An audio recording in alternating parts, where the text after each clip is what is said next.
congratulations on this film. It's such a fun, smart, fresh take on a beloved classic. I just thought it was so wonderful how the film put the relationship between Charlie, Izzy, and Cam front and center. Madelaine, can you talk to me about the importance for you when telling Charlie's journey to finding romantic love to hold just as much or even more weight to the loves of her life, her friends, the cars, her shop, and how that was kind of a North Star when stepping into her shoes? I think it's so rare to see in rom-coms those things being held at the center. I feel like usually, especially earlier in the days, women would just forget everything, their friends, their career, everything for the man, and it's unrealistic and also not what I want to be portraying and putting out into the world.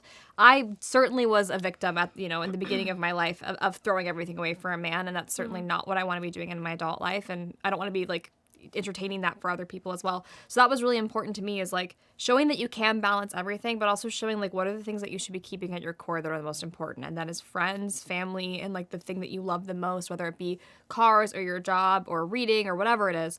And Charlie really remains that. I mean, in fact, she's almost so that way that she won't even let love in, which was really fun to play around with. Absolutely. And two, I think in maybe another time, in another film, these things that are important to her, maybe at the beginning, would slowly disappear toward the end. And you don't see that. It's Yeah. intertwined throughout. And I just thought Yeah. it was so important to see. And Madison, Izzy, oh, I fell in love with Izzy so much. I think too, again, in another time, in another movie, a character like Izzy might be an exaggeration of herself, but you played her with such honesty. Um, Oh. and can you just talk to me about what stood out to you as unique about her on the page that perhaps like you hadn't seen in other rom-coms? Yeah. I think with Izzy, her style's very loud. Her presence is kind of soft, but I think it's just for her about being in a safe environment. I mean, she's in this space where she's able to embrace everything that she is and be unapologetically herself, and it's not like she's not diminishing herself to fit in anywhere.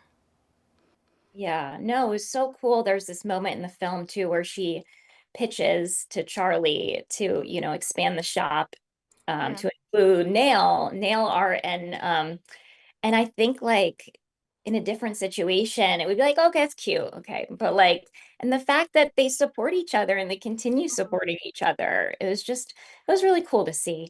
Um I mean, it's no big shock how many rom-coms meant to be shown through the female perspective have been directed and written by men. No shade.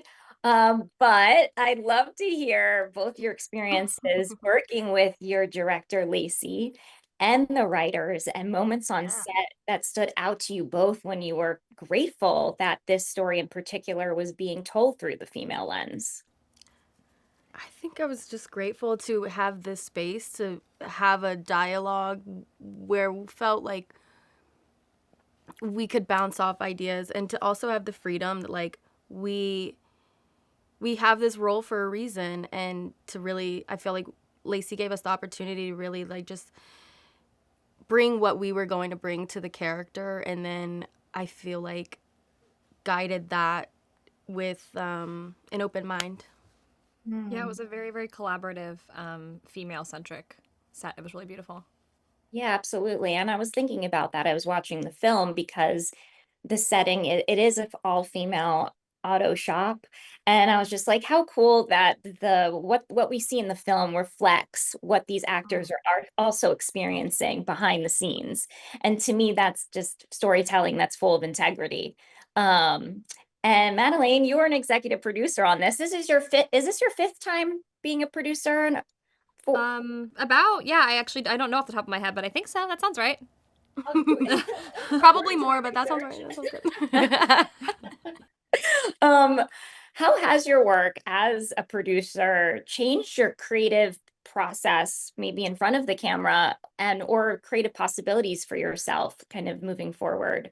I think the really beautiful thing about this time in the industry for actors is that there's so much more autonomy for actors. I mean, I'm not sitting here waiting for the right role to get to me. I'm actively out there every single day searching for the Looking for it. scripts that feel like they're what I want to portray next. And this was actually submitted to me, and I loved what was on the paper, but I thought there was so much more that we could do. And so when I met with the team, I said, like, I have some ideas. How open to that are you? And they were like, everything. We want everything. Like, we're so open to it. And it was so collaborative, so receptive. And they asked me to EP it as well. And they gave me the like creative liberty to come in and actually have like a seat at the table, which I think is really rare with a massive studio like Amazon. And Lionsgate did the same thing for The Strangers. I feel very lucky. But it's important, I think. There are a lot of carbon copies of the same movie being made over and over again, and in a time when audiences are telling us they want something fresh, something unique, and we can see that they want that. We're the ones seeing the response. Like, we can go out and champion the films that we want to make, you know? Oh, yeah, it's everything. And two, it's like as the actor, you're working with every department constantly. And it just makes sense. It's like a perfect fit that you'd also produce. So, Madison, are you gonna guess you do some producing yourself? Like, what's going on? Yeah. I mean, I'm a producer on Time Cut, which is awesome.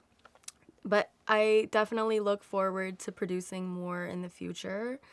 And yeah, like what you said, just finding the roles that I want to do next, and for me really thinking about what stories need to be told right now is something I'm passionate about. Yeah, and there's so many stories that need to be told, and Sure, I'm just yeah. grateful for this one, and I can't wait for the world to see it. And thank you so much for taking the time to talk to me today. Of Appreciate course. it. Thank Thank you. you.